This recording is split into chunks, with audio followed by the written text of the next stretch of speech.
Here we have employee name, and we want to sort this data by the last name of our employee, but their first and last name are in the same column.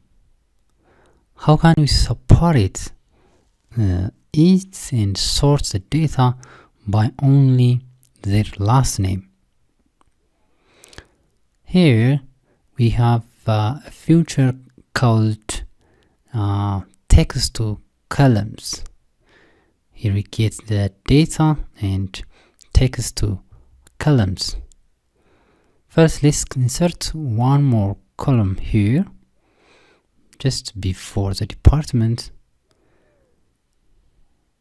and now select the column and go to data and click text to column.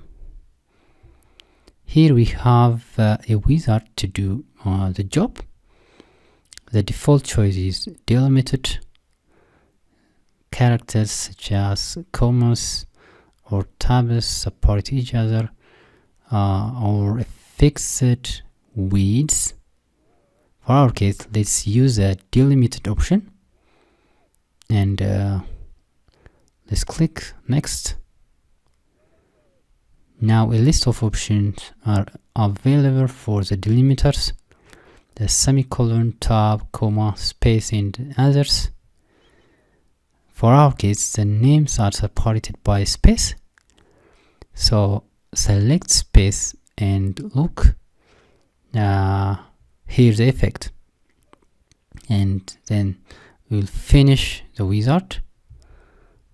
Now we have separated the first and the last name in two columns.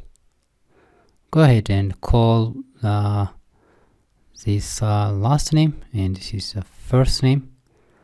And now we can sort the data by the last name, A to Z, and we have sorted.